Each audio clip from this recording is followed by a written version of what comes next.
আকাশবাণী কলকাতা। স্থানীয় সংবাদ পড়ছে ধৃতি সেন শর্মা। বিশেষ খবর হলো, পাকিস্তানি সীমান্তে ভুল করে ঢুকে পড়া বিএসএফ এর জওয়ান হুগলির রিষড়ার বাসিন্দা পূর্ণাম সাউ আজ বাড়ি ফিরেছেন। ওএমআর শিটে কারচুপির অভিযোগে চাকরি খোয়ানো শিক্ষকদের একাংশ 31শে ডিসেম্বর পর্যন্ত চাকরিতে বহাল রাখার আর্জি দেশের শীর্ষ আদালত খারিজ করে দিয়েছে। সুপ্রিম কোর্টের নির্দেশে 2016 সালে এসএসসি গ্রুপ সি ও গ্রুপ ডি বিভাগের যেসব কর্মী চাকরি হারিয়েছেন তাদের ভাতা দেওয়ার জন্য রাজ্য শ্রম দপ্তর বিজ্ঞপ্তি জারি করেছে। কেন্দ্রীয় সরকার প্রাথমিক ও উচ্চ মাধ্যমিক স্কুলগুলিতে মিড ডে মিলের বরাদ্দ বাড়িয়েছে। আদালতের নির্দেশে রোজভ্যালি চিটফান্ড কাণ্ডে প্রতারিতদের 7ম দফায় টাকা ফেরত দেওয়ার প্রক্রিয়া এবং সংস্থার সম্পত্তি নিলাম করে অর্থ সংগ্রহ চলেছে। বাংলার আদ্রিয়ান কর্মকার আইএসএসএফ জুনিয়র শুটিং বিশ্বকাপে আরেকটি পদক জয় করেছেন। আসছে বিস্তারিত খবরে। পাকিস্তানি সীমান্তে ভুল করে ঢুকে পড়া বিএসএফ এর জওয়ান হুগলির রিষড়ার বাসিন্দা পূর্ণাম সাউ আজ বাড়ি ফিরেছেন। বিকেল 4:45 নাগাদ পূর্বা এক্সপ্রেসে করে তিনি হাওড়া স্টেশনে পৌঁছন। তারপর গাড়ি করে রওনা দেন বাড়ির উদ্দেশ্যে। হাওড়া স্টেশনে পৌঁছলে তাকে সাদর অভ্যর্থনা জানানো হয়। জয় হিন্দ ধ্বনি দিয়ে ত্রিবর্ণ রঞ্জিত জাতীয় পতাকা নেড়ে তাকে স্বাগত জানান সেখানে উপস্থিত জনতা। পূর্ণাম বলেন, সকলের শুভেচ্ছা ও প্রার্থনার জন্যই তিনি নিরাপদে দেশে ফিরতে পেরেছেন। आप लोग की कृपा थी जिसके वजह से मैं वतन अपने वापस आ गया। উল্লেখ্য, পাঞ্জাবের ফিরোজপুর সীমান্তে গত 22শে এপ্রিল পাকিস্তানি রেঞ্জার্সের হাতে আটক হন পূর্ণাম। ভারতের সঙ্গে বেশ কয়েকটি ফ্ল্যাগ মিটিংয়ের পর গত 14ই মে পাকিস্তান তাকে মুক্তি দেয়। 21 দিন পর আটারি ওয়াঘা সীমান্ত দিয়ে ভারতে ফেরানো হয় তাকে। সন্ত্রাস দমন ইস্যুতে দেশবাসীকে অবহিত করতে বিশেষ সংসদীয় অধিবেশন ডাকার জন্য তৃণমূল কংগ্রেস কেন্দ্রের কাছে আবেদন জানিয়েছে। সাম্প্রতিক সন্ত্রাস দমন নিয়ে দেশের ভূমিকার কথা তুলে ধরতে কেন্দ্রীয় সরকার বিশ্বের বিভিন্ন প্রান্তে যে সর্বদলীয় প্রতিনিধি দল পাঠিয়েছে, দলনেত্রী মুখ্যমন্ত্রী মমতা ব্যানার্জি আজ সামাজিক মাধ্যমে তার ভূয়সী প্রশংসা করেন। দলের সদস্যরা নিরাপদে দেশের ফিরে আসার পরেই এই অধিবেশনের ডাকার আবেদন জানিয়েছেন তিনি। বর্তমান সংঘাতপূর্ণ পরিস্থিতি ও সেই সংক্রান্ত অগ্রগতির বিষয়ে অন্য কারোর আগে দেশবাসীর সামনে সেই সংক্রান্ত তথ্য তুলে ধরার কথাও বলেছেন মমতা।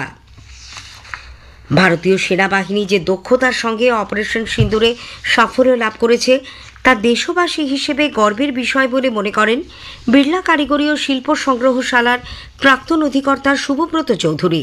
তিনি বলেন, সারা পৃথিবী দেখেছে ভারতের শক্তি, নিপুণ দক্ষতার সঙ্গে দেশ এই ধরনের পরিস্থিতি সামলাতে সক্ষম, তাও বোঝানো সম্ভব হয়েছে।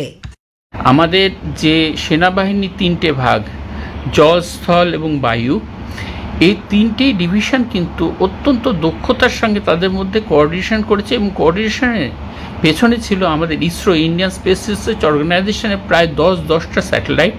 তারা কিন্তু সঠিকভাবে শত্রুপক্ষের পজিশন কোথায়, সন্ত্রাসবাদীদের আতুরঘর কোথায়, সে টার্গেটগুলোকে এক্স্যাক্টলি ফিক্স করে দিয়ে সে বুঝেই কিন্তু আমরা আমাদের মতো করে ব্যাপারটাকে হ্যান্ডেল করতে পেরেছি এবং মিনিমাম সিভিলিয়ান ক্যাজুয়ালিটি আমরা কিন্তু এটা করতে পেরেছি। ওএমআর শিট বা উত্তরপত্রে কারচুপির অভিযোগে চাকরি খোয়ানো শিক্ষকদের একাংশ আজ শীর্ষ আদালতের দ্বারস্থ হয়ে আবেদন জানান, যোগ্য শিক্ষকদের মতো তাদেরও 31শে ডিসেম্বর পর্যন্ত চাকরিতে বহাল রাখা হোক এবং নতুন নিয়োগে অংশগ্রহণ করার সুযোগ দেওয়া হোক। তবে শীর্ষ আদালত তাদের সেই আবেদন খারিজ করে দিয়েছে। দুই বিচারপতি সঞ্জয় কুমার ও কেভি বিশ্বনাথন আনন্দের ডিভিশন বেঞ্চ জানিয়েছেন, প্রাক্তন প্রধান বিচারপতি সঞ্জীব খান্নার বেঞ্চের নির্দেশে তারা কোনো হস্তক্ষেপ করবেন না। আইনজীবী ফিরদৌস শামীম জানিয়েছেন, সিবিআই তদন্ত করে জানায় মোট 4091 জন ওএমআর শিটে কারচুপি করে চাকরি পেয়েছিল। সুপ্রিম কোর্ট তাদের চাকরি বাতিল করে। তাদেরই মধ্যে 119 জন শীর্ষ আদালতের দ্বারস্থ হয়েছিল, কিন্তু আদালত তাদের আর্জিতে কর্ণপাত করেননি। এদিকে চাকরিহারা শিক্ষকরা বিকাশ ভবনের সামনে আন্দোলন চালিয়ে যেতে পারবেন বলে কলকাতা হাইকোর্টের বিচারপতি তীর্থঙ্কর ঘোষ শর্ত সাপেক্ষে অনুমতি দিয়েছেন। সেন্ট্রাল পার্ক লাগোয়া রাস্তায় শান্তিপূর্ণভাবে তারা আন্দোলন করতে পারবেন, তবে একসঙ্গে 200 জনের বেশি ধর্নায় বসতে পারবেন না। আন্দোলনকারীদের মধ্যে থেকে 10 জনের নাম আগে থেকে পুলিশকে জানিয়ে রাখতে হবে। কোনো রাজনৈতিক নেতার সহমর্মিতা দেখিয়ে আন্দোলনে থাকতে চাইলে পুলিশ ও আন্দোলনকারীদের সঙ্গে আলোচনা করে সেই বিষয়ে সিদ্ধান্ত নেওয়া হবে। আগামী 4 জুলাই ফের এই মামলার শুনানি। সুপ্রিম কোর্টের নির্দেশে 2016 সালে এসএসসি গ্রুপ সি ও গ্রুপ ডি বিভাগের যেসব কর্মী চাকরি হারিয়েছেন তাদের ভাতা দেওয়ার জন্য রাজ্য শ্রম দপ্তর বিজ্ঞপ্তি জারি করেছে। এর আওতায় গ্রুপ সি কর্মীদের মাসে 25,000 ও গ্রুপ ডি কর্মীদের 20,000 টাকা করে ভাতা দেওয়া হবে। West Bengal livelihood and social security interim scheme 2025 নামে এই প্রকল্পটি কার্যকর হবে গত এপ্রিল মাস থেকে। রাজ্য মন্ত্রিসভা গত 14 মে প্রকল্পটি অনুমোদন করে। এদিকে চাকরিহারা শিক্ষাকর্মীরা সরকারের দেওয়া আর্থিক অনুদান নেবেন বলে জানিয়েছেন। তাদের তরফে সুজয় সর্দার বলেন, 2016 গ্রুপ সিতে 2037 জনকে নিয়োগ করা হয়। এর মধ্যে 1,255 জনের বিরুদ্ধে কোনো অভিযোগ নেই। অন্যদিকে গ্রুপ ডিতে নিয়োগ করা হয়েছিল 3,880 জনকে। এদের মধ্যে 2,139 জনের বিরুদ্ধে কোনো অভিযোগ নেই। প্রবীণ কংগ্রেস নেতা অধীর রঞ্জন চৌধুরী চাকরিহারা শিক্ষকদের ক্ষেত্রে অবিলম্বে যোগ্য অযোগ্য নির্ধারণ করার দাবি জানিয়েছেন। যোগ্য অযোগ্য নির্ধারণ না করা হলে যোগ্য শিক্ষকরা কেন বঞ্চিত হবেন বা চাকরি হারাবেন সেই প্রশ্নও তোলেন তিনি। কেন্দ্রীয় সরকার প্রাথমিক ও উচ্চ মাধ্যমিক স্কুলগুলিতে মিড ডে মিলের বরাদ্দ বাড়িয়েছে। রাজ্যের শিক্ষা দপ্তরের এক বিজ্ঞপ্তিতে জানানো হয়েছে, কেন্দ্রের পিএম পোষণ দপ্তর পড়ুয়া পিছু বরাদ্দ প্রাথমিকে 6 টাকা 19 পয়সা থেকে বাড়িয়ে 6 টাকা 78 পয়সা এবং উচ্চ প্রাথমিকে 9 টাকা 29 পয়সা থেকে বাড়িয়ে 10 টাকা 17 পয়সা করেছে। এ বাবদ প্রাথমিকে কেন্দ্র দেবে 4 টাকা 7 পয়সা এবং রাজ্যকে দিতে হবে 2 টাকা 71 পয়সা। অন্যদিকে উচ্চ প্রাথমিকে কেন্দ্রের তরফ থেকে পাওয়া যাবে 6 টাকা 10 পয়সা এবং রাজ্য দেবে 4 টাকা 7 পয়সা। উল্লেখ্য, এর আগে মিড ডে মিলের বরাদ্দ বেড়েছিল গত বছর ডিসেম্বর মাসে। প্রধানমন্ত্রী নরেন্দ্র মোদী আগামী রবিবার 25 মে আকাশবাণীতে মন কি বাত অনুষ্ঠানে দেশ বিদেশের মানুষের সঙ্গে তার চিন্তাভাবনা ভাগ করে নেবেন। এটি হবে মাসিক এই বেতার অনুষ্ঠানের 122তম পর্ব। ওই দিন বেলা 11টা থেকে আকাশবাণীর সবকটি কেন্দ্র, সোশ্যাল মিডিয়া এবং দূরদর্শনে মন কি বাত সরাসরি সম্প্রচারিত হবে। স্থানীয় সংবাদ শুনছেন আকাশবাণী কলকাতা কেন্দ্র থেকে।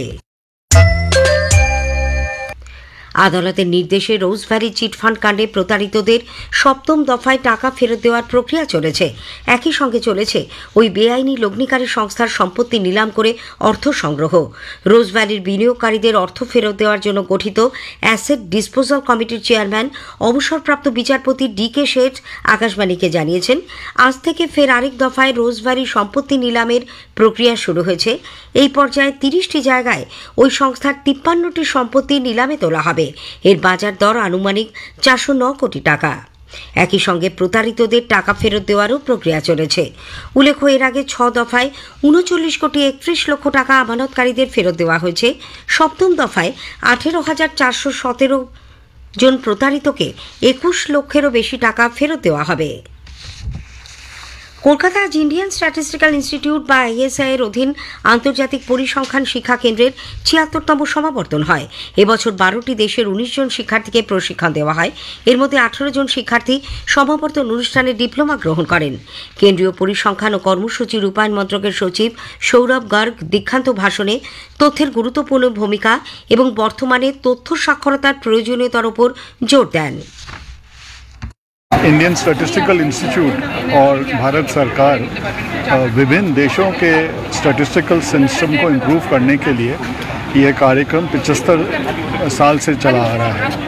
इस कार्यक्रम में आज भी करीब 12 कंट्रीज़ के लोग थे और यही प्रयास हमारा रहता है कि जो स्टैटिस्टिकल लेगेसी है भारत की, जो इंडियन स्टैटिस्टिकल इंस्टीट्यूट की लेगेसी है, उसका लाभ अन्य डेवलपिंग नेशंस को भी मिले।